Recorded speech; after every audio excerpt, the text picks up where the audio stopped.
But as many are finding out, Edomites, the descendants of Esau, actually made up the Roman Empire. As a matter of fact, the Jewish Encyclopedia also states that the name Edom is used by the Talmudists for the Roman Empire, and they applied to Rome every passage of the Bible referring to Edom or to Esau. Where is Edom today? Esau's land was called Edom. Edom is the country of Jordan and the place of Petra, the city in the mountain. Look at the architecture of the photo at Petra, which is Edom. Notice how it resembles Rome along with many of the structures all over the world.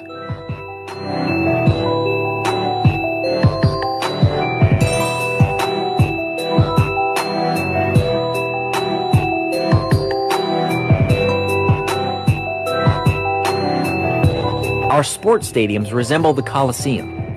Even modern-day sports are in fact derived from Rome. European systems of government are set up like the early Roman Empire, having both Senate and the Republic, local government, and other things as well. Esau's descendants are called Edomites. Later, they're called Idumeans. Idumea or Edom in Hebrew was the region south of Judea, originally inhabited by the reputed descendants of Jacob's brother Esau. Edom was periodically subjected to Judea under David and Solomon the Maccabees, homeland of the house of Herod. There were no natural boundaries between Idumea and Judea, so the borders were always in flux. According to the Jewish Encyclopedia, 1925 edition, in 163 BC, Judas Maccabeus conquered the Edomite territory for a time. They, the Edomites, were again subdued by John Hyrcanus about 125 BC, by whom they were forced to observe Israelite rites and laws of the Torah. They were then incorporated with the tribe of Judah, and their country was called by the Greeks and Romans Idumea. With Antipater the Idumean began the Idumean dynasty that ruled over Judea till its conquest by the Romans. From this time, the Idumeans ceased to be a separate people. Therefore, Edom later became known as the Roman Empire. With the sacking of Rome by the barbarians came the mingling or spoiling of Esau's seed, thus fulfilling the prophecy of Jeremiah 49:10. But I have made Esau bare. I have uncovered his secret places, and he shall not be able to hide himself. His seed is spoiled, and his brethren and his neighbors, and he is not. The Goths were Ukraine, Romania, Moldova, Belarus, Poland, and Scandinavia. The Saxons were Germany, the Dutch, the English, Northern Albania, Great Britain, Scotland, Ireland, and Wales. The Franks were France. The Lombards were Italy. The Vandals were East Germany, which were known for their senseless destruction, which is where we get the term vandalism.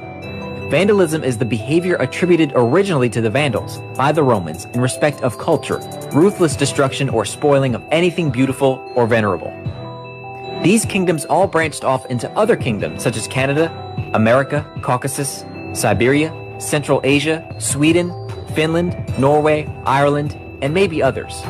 No, together these kingdoms all make up the rule of the entire world. Esau and his kingdoms, Edom, will be ruling at the end of the world, and Jacob will rule afterward in the millennium under the Messiah, Yeshua.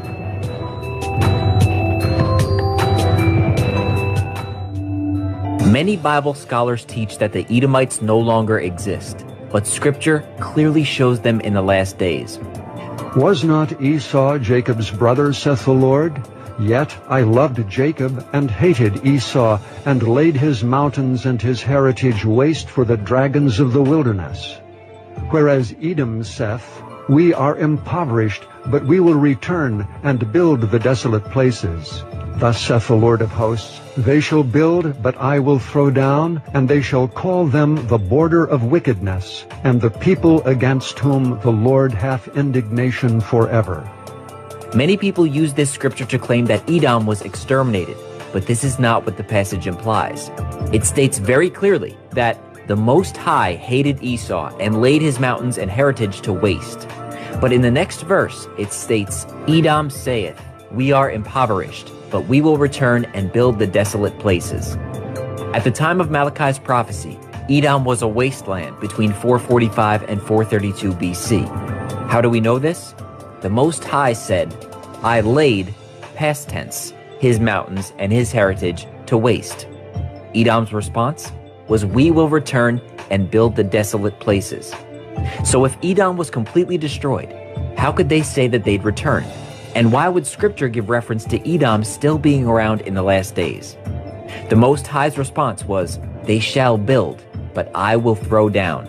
This is a future prophecy that Edom will return and rebuild, but the Most High will destroy his kingdom in his final judgment against Edom in the last days. For Esau, Edom is the end of the world, and Jacob is the beginning of it that follow it. 2 Esdras chapter 6 verse 9, the Apocrypha. The prophecy in Isaiah chapter 63 verses 1 through 6 confirms that this is indeed what will happen. Who is this that cometh from Edom, with dyed garments from Bozrah? This that is glorious in his apparel, traveling in the greatness of his strength. I that speak in righteousness, mighty to save. Wherefore art thou red in thine apparel, and thy garments like him that treadeth in the wine fat?